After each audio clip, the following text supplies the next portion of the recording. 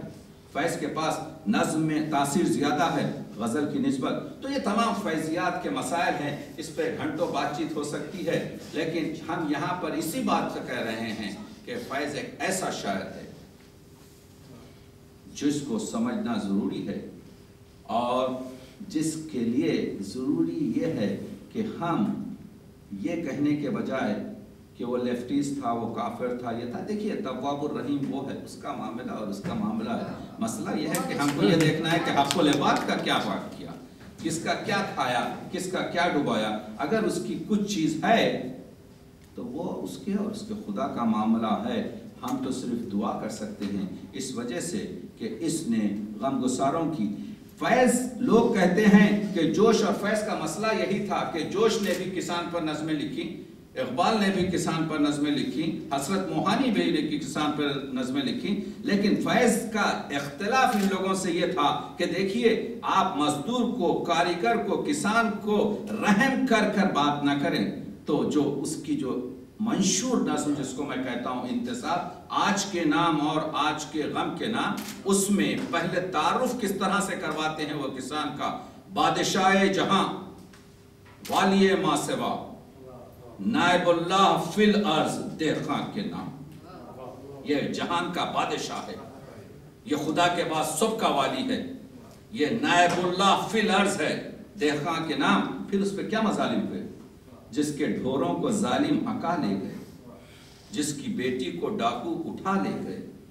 ہاتھ بھر کھیت سے ایک انگوش پٹوار نے کاٹ لی، دوسری مالیے کے بہانے سے سرکار نے کاٹ لی، جس کی پگ زور والوں کے پاؤں تلے دھجیاں ہو گئی۔ یہ ہے کہ پہلے مقام تعین کیجئے، رحم مت کیجئے، حقدار کو حق دلائیے۔ ٹوپی سر پر رکھنا اور جوتا پیر میں پہننا یہ عدل ہے۔ اگر آپ اس کے برعکس کریں گے تو آپ نے جوتے کے ساتھ بھی اور ٹوپی کے ساتھ بھی انصاف نہیں کیا۔ انصاف وہی ہے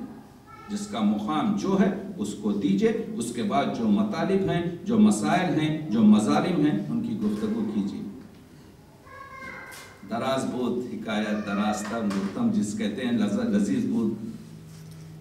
دو شعر اپنے پڑھ کر شاعری کے زمرے میں شامل ہو کر ختم کرتا ہوں۔ اتنی تلخ گفتگو کے بعد، اتنی فیض کی پرتاثر گفتگو کے بعد، دو شعر میری غزل کے کہ بھٹکے ہوئے منزل پہ پہنچ جائیں گے خود ہی، بھٹکے ہوئے منزل پہ پہنچ جائیں گے خود ہی، رستوں سے اگر راہنماؤں کو ہٹا دو۔ بھٹکے ہوئے منزل پہ پہنچ جائیں گے خود ہی، رستوں سے اگر راہنماؤں کو ہٹا دو، اور لوگوں میں فقط عیب نظر آتے ہیں جس کو، اس کو بھی کبھی آئینے خانے میں بٹھا دو۔